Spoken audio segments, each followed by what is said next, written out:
नमस्कार, मैं हूं आपके साथ रेशु त्यागी। एपीएन के लोकप्रिय कानूनी प्रोग्राम लीगल हेल्पलाइन में आप सभी का स्वागत है। इसमें हमारे कानूनी विशेषज्ञ रोजमर्रा की जिंदगी की समस्याओं से जुड़े कानूनी मसलों पर आपकी शंकाओं का समाधान करते हैं। आप फोन करके कानूनी राय ले सकते हैं। आज हम सरोगेसी से जुड़े कानूनी प्रावधान पर जानकारी देंगे। पत्नी के अलावा किसी दूसरी महिला की कोख में अपने बच्चे को पालना सरोगेसी कहलाता है। ऐसे कपल जो माता पिता तो बनना चाहते हैं लेकिन वो बच्चे पैदा नहीं कर सकते, वो सरोगेसी को अपनाते हैं। सरोगेसी भी दो तरीके की होती है और इसके लिए कानून में भी कुछ नियम है। जब कोई कपल बच्चे को जन्म नहीं दे पाता तो दोनों में से कोई एक इसके लिए अगर असमर्थ होता है तो तब सरोगेसी चुनना एक अच्छा विकल्प है। तो ये थी बुनियादी जानकारी। सरोगेसी से जुड़े कानूनी प्रावधानों की जानकारी देने के लिए आज हमारे साथ कानूनी विशेषज्ञ बबीता झा जी हमारे साथ हैं। मैम, बहुत बहुत स्वागत है आपका एपीएन न्यूज में।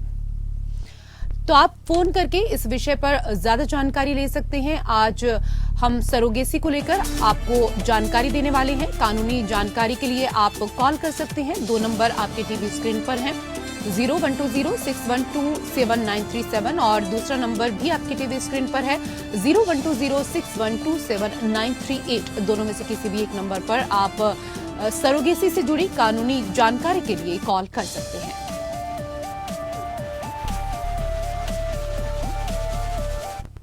मैम, सबसे पहले हमारे तमाम दर्शकों को सरोगेसी की कानूनी परिभाषा क्या है ये समझाइए। मैम, कानूनी परिभाषा तो इसकी ये है कि अगर कोई वीमेन किसी अदर कपल के बच्चे का को अपने यूटेरस में उसका को डेवलप करती है और जो उसको फिर दे देती है, उसके लिए अदर कपल के बच्चे को अपने में डेवलप करती है फिर उसको दे देने के लिए, यानी कि वो कैरियर होती है एक तरह से अपने बच्चे का। तो वो बच्चा जैविक रूप से किसी और का होता है, उसको सरोगेसी कहते हैं। एक सिंपल टर्म में जो सरोगेसी एक्ट 2021 है उसमें इसको ऐसे ही डिफाइन किया गया है जी। इससे कुछ टर्म्स एंड कंडीशन है, वो आगे हम बात करेंगे जी। सरोगेसी कानून क्यों लाया गया था ये भी हम आपसे समझना चाहेंगे। सरोगेसी का क्या है कि वर्ल्ड लेवल पे इंडिया सरोगेसी का एक सेंटर बन गया था, एक हब बन गया था कॉमर्शियल इसका सरोगेसी का। इसका रीजन ये है कि यहाँ पर एक कम पैसे में पैसे लेके बनने वाले मदर बनने के लिए बहुत सारी लेडी ऐसी थी जो अवेलेबल थी, और यहाँ जो क्लिनिक है, जो फर्टिलिटी क्लिनिक्स हैं, वो भी बहुत बड़ी संख्या में हैं और उन सबको कोई प्रॉपर रेगुलाइजेशन नहीं था उनका, इसलिए इसका मिसयूज भी हो रहा था। बड़े विदेशी से विदेशों से बहुत लोग आते थे और इसमें कई बार जो मदर थी, एक तो तीन तरह से था। जो क्लिनिक है उसका कोई रेगुलाइज नहीं किया गया था, उसका रेगुलेशन जरूरी था। जो मदर थी, जो कैरियर मदर थी, सरोगेट मदर थी, उनका कोई प्रोटेक्शन नहीं था। अगर चाइल्ड बर्थ के दौरान उनकी डेथ हो जाती है या कुछ और भी मेडिकल कॉम्प्लिकेशंस होते हैं आफ्टर बर्थ या प्री बर्थ, उस कॉम्प्लिकेशन से बचने के लिए उनके पास कुछ भी प्रोटेक्शन नहीं था, लीगल प्रोटेक्शन नहीं था। जो जैविक मदर फादर होते हैं जिनके बच्चे वो कैरी करती थी, उनका कोई लीगल ड्यूटी नहीं था उनका कि मदर के प्रति वो अपना बच्चा लिए चले गए, मदर का चाहे जो भी हो। तो मदर, बहुत सारे ऐसे भी केसेस आए हैं न्यूज में कि मदर की डेथ हो गई, तो उनको प्रोटेक्शन देना जरूरी था। और थर्ड ये भी था कि बच्चे का राइट क्या होगा, जो सरोगेसी से बच्चा आ रहा है दुनिया में, उसका क्या राइट होगा, उसकी सिटीजनशिप क्या होगी, उसका अगर सपोज कि पेरेंट्स ले लेते हैं, उसको जन्म दे देते हैं, उसके बाद उसको लेने के लिए ऑप्ट करने के लिए रेडी नहीं हो, कुछ भी उनके स्पेशल कंडीशन में चेंज हो जाए, उस बच्चे का क्या राइट होगा। तो इस तीन राइट को, मदर के राइट को प्रोटेक्ट करने के लिए, बच्चे के राइट को प्रोटेक्ट करने के लिए, क्लिनिक को रेगुलाइज करने के लिए, और ये सब चीज एक रेगुलर वे में हो, मोडालिटी के अकॉर्डिंग हो। ये भी तो हो सकता था कि इसके थ्रू हम फीमेल को सुसाइड करते। इन सब चीजों को एक लीगल तरीके से, मोरल तरीके से रेगुलाइज करने के लिए इसको कानून को लाना जरूरी था। बहुत दिन से प्रयास हो रहा था, एक बड़े लेवल पर, पैमाने पर ये कानून लाया गया 2021 में जी। मैम, कोई महिला सरोगेसी कब अपना सकती है, थोड़ा विस्तार से इसको हम आपसे समझना चाहेंगे।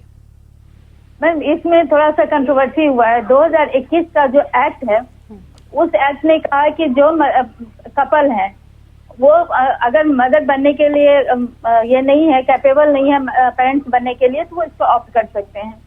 लेकिन जब 2022 में इसके लिए एक रेगुलेशन आया, जो हम एक्ट होता है उसको जो फुलफिल करने के लिए, उसको जो इम्प्लीमेंट करने के लिए रेगुलेशन लाया जाता है एक्ट के बाद, उसमें कुछ चेंज कर दिया। उसमें ये कहा गया कि अगर पेरेंट्स हैं, जो कपल हैं, अगर वो चाइल्ड अडॉप्ट करना चाहते हैं, चाइल्ड लेना चाहते हैं सेरोगेसी के जरिए, तो उनको दोनों को ही जो युग्मक होते हैं, जो थोड़ा सा ये एग और ये स्पर्म जो होता है उसको के प्रोड्यूस करने के लिए कैपेबल होना चाहिए।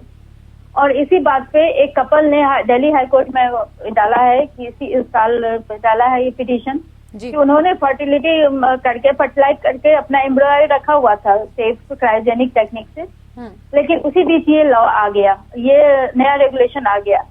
तो इसमें डिफरेंस क्या कर दिया गया कपल में, जो कपल यूटेरस के गलती से, यूटेरस के में किसी डिफेक्ट की वजह से लेने वाले नहीं है, जो बच्चे नहीं प्रोड्यूस कर सकते हैं, जो में जिनमें कोई अदर प्रॉब्लम है, उनमें डिफरेंशिएट कर दिया गया, जो इलॉजिकल है, इसका कोई ग्राउंड नहीं है।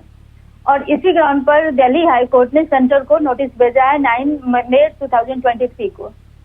तो अभी के सिचुएशन में इस पर बहुत क्लियर नहीं है, लेकिन हाँ लेने के लिए है कि मेडिकली जो है कि वो मतलब पेरेंट्स के लिए जो भी नॉर्म बनाए गए एज से रिलेटेड, उनके हेल्थ से रिलेटेड, वो सब कुछ हो, लेकिन एक्ट के हिसाब से कि वो चाइल्ड बर्थ करने के लिए मेडिकल रीजन से या कोई उनमें डिफेक्ट हो, इस कारण हो, नहीं वजह से बाद में हुआ हो, डेवलप पहले हुआ हो, लाइक किसी को बीमारी में यूटेरस उसका रिमूव कर दिया गया हो किसी लेडी का, या फुली डेवलप नहीं हो, इस टाइप के अगर कंडीशन है कि वो चाइल्ड बियर नहीं कर सकती, चाइल्ड प्रोड्यूस कर सकती हैं लेकिन अपने यूटेरस में उस चाइल्ड को वो रख नहीं सकती हैं, उनके लिए ये है कि वो सेरोगेसी के जरिए अपने बॉडी या बाहर कहीं उसको जो फर्टिलाइज करके उस एम्ब्रॉय को किसी अदर कैरियर मदर के यूटेरस में डाला जा सकता है।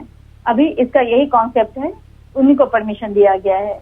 एज और अदर रिलेशन जो भी या जैसे शादी है नहीं है, जो कपल है, इस टाइप के जो अलग अलग कंडीशन है वो इसके डिफरेंट है वो। जी, बड़े ही अच्छे तरीके से समझाया आपने मैम यहाँ पर, और बड़े ही विस्तार से आपने इस पर जानकारी दी। आपसे ये भी समझना चाहेंगे कि सरोगेसी क्लिनिक के रेगुलेशन पर क्या कुछ प्रावधान है?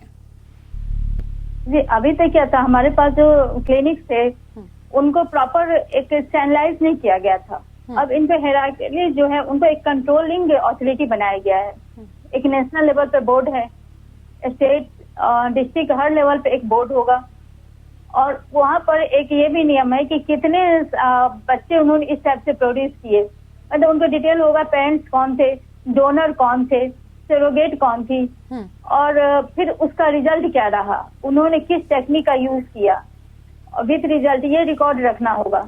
और ये रिकॉर्ड की एक कॉपी वो अपने पास रखेंगे, एक कॉपी जो होगा नेशनल रिकॉर्ड ब्यूरो जो वहां रहेगा, और 10 साल तक उनको ये सारा रिकॉर्ड अपने पास रखना है कि अगर कभी कोई जरूरत हो तो वो उसको से मंगाया जा सके। 10 साल के बाद नेशनल लेवल पर रहेगा।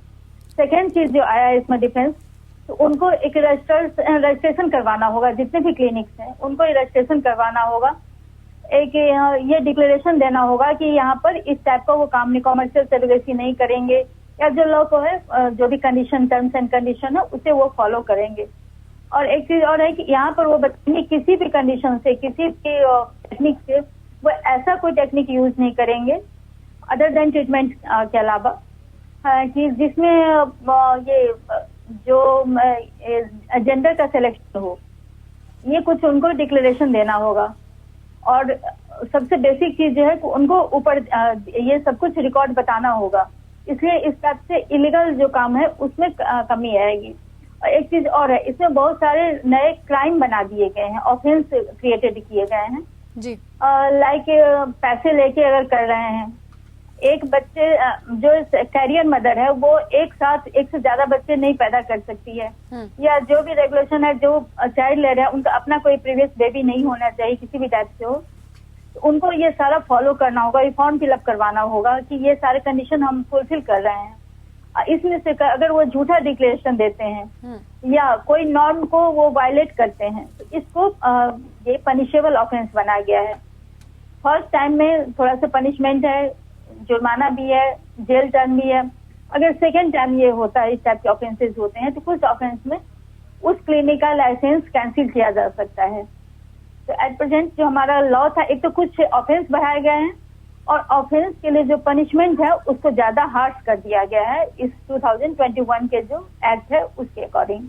जी बिल्कुल, अभी जिन बातों का आपने यहाँ पर जिक्र किया उसको लेकर मैं आपसे सवाल भी हालांकि करने वाली थी कि सरोगेसी क्लिनिक मुनाफा बनाने के लिए नहीं होता है, इससे जुड़े क्या कुछ प्रावधान होते हैं?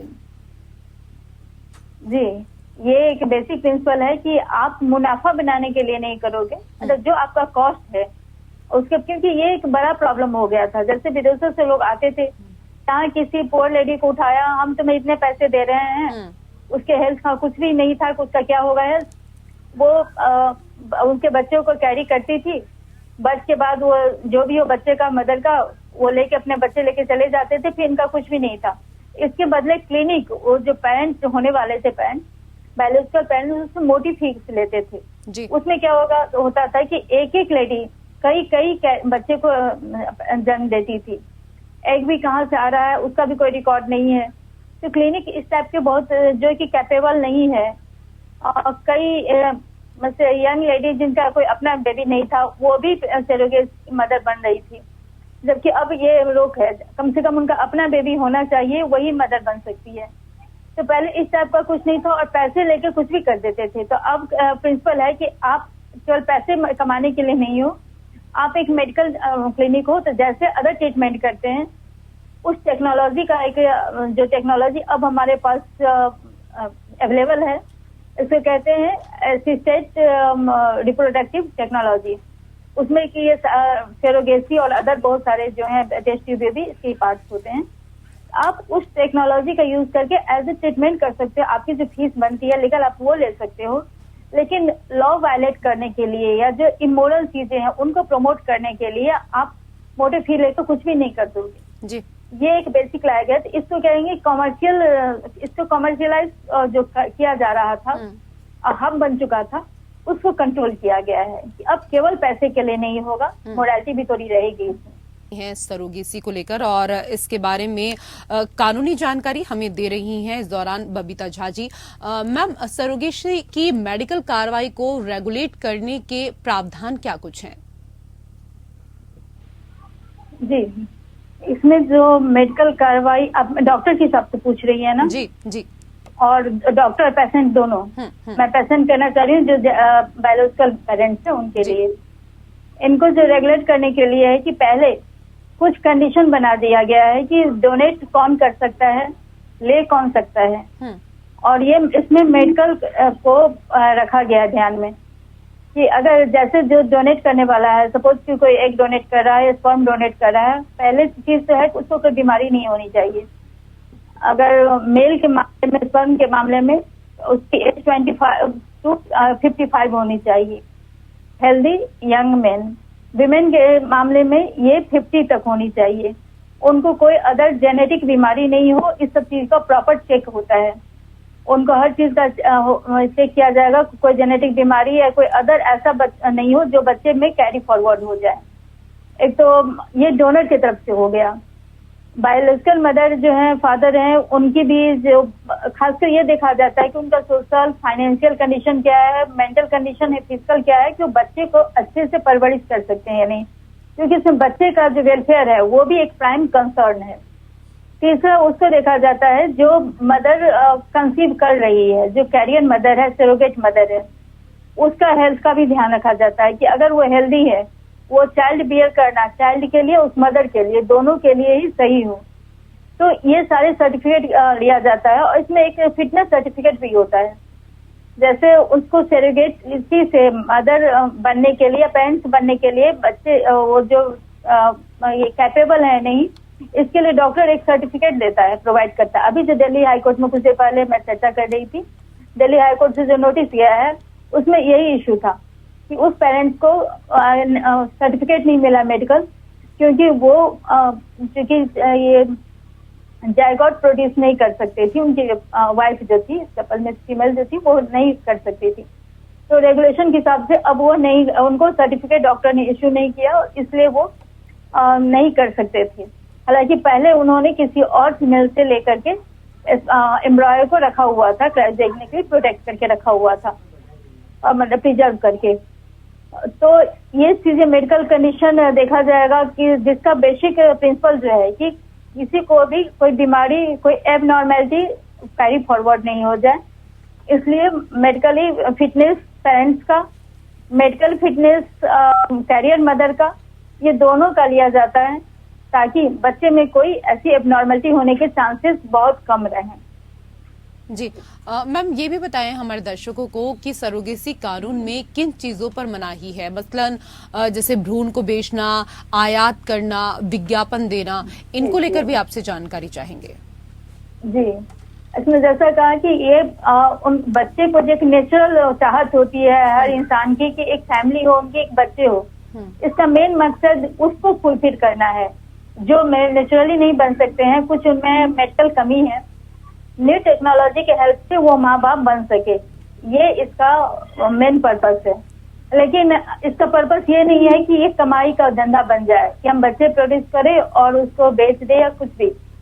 इसका कहाँ यूज नहीं हो सकता है, जैसा आपने बताया कि हम एडवर्टाइज देके नहीं कर सकते हैं, कॉमर्शियल सरोगेसी के लिए हम नहीं अलाउ करवा सकते हैं, एडवर्टाइज नहीं कर सकते। हाँ, ये फर्टिलिटी ट्रीटमेंट कर सकते हैं क्योंकि ये एज ए ट्रीटमेंट की कैटेगरी में रखा गया है। हॉस्पिटल है आपका, कोई प्रोडक्शन हाउस नहीं है आपका, या कोई फैक्ट्री नहीं है जहाँ पर चाइल्ड प्रोड्यूस करें। बेबी प्रोडक्शन कोई बिजनेस नहीं है। सेकंड थिंग है, जैसा आपने कहा कि वहाँ पर ये नहीं होना चाहिए कि मतलब किसी तरह से जहाँ पर कॉमर्शियल लेन देन का मतलब है कि बच्चा पैदा हो, बेबी पैदा हो, लेकिन उसके बदले पैसे का लेन देन नहीं हो। हाँ, इंश्योरेंस कवरेज है, इंश्योरेंस कवरेज मदर के लिए भी जरूरी है, उनको 16 मंथ का इंश्योरेंस कवरेज होता है, लेकिन इसके एवज में उसको पैसे नहीं दिया जा सकता है। सेकेंड चीज है कि आप एक से ज्यादा बच्चे का भी ये है, रिस्ट्रिक्शन है, ताकि इस टाइप से जो बच्चे पैदा हो उन्हें आप किसी अदर इलीगल या इमोरल पर्पज से यूज नहीं कर सके।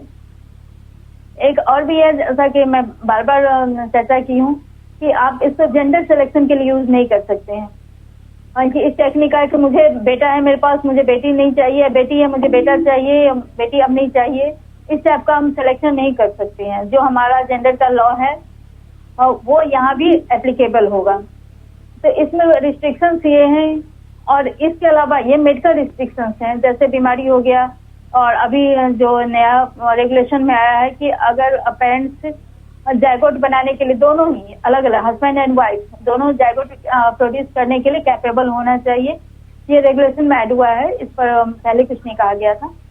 तो इस टाइप के कुछ कंडीशन है जहां पर आप मेडिकली कैपेबल नहीं है बच्चे को सरोगेसी से प्रोड्यूस करने के लिए। इसके अलावा कुछ सोशल और मोरल अदर्स भी हैं, जिसमें एज रिलेटेड कुछ चीजें हैं जो मैंने पहले ही बताया। पेरेंट्स के लिए इतना एज होना चाहिए, सरोगेट मदर के लिए इतना होना चाहिए, सरोगेट मदर के लिए है 23, 25 to 35 जी, सरोगेट मदर यही एज ग्रुप का होना चाहिए। ये सब अदर्स रिस्ट्रिक्शंस हैं। जी, आज के विषय पर हमारे तमाम दर्शकों को इतनी अहम जानकारी देने के लिए आपका बहुत बहुत शुक्रिया, धन्यवाद। तो इसी के साथ लीगल हेल्पलाइन में मेरे साथ फिलहाल इतना ही। नमस्कार।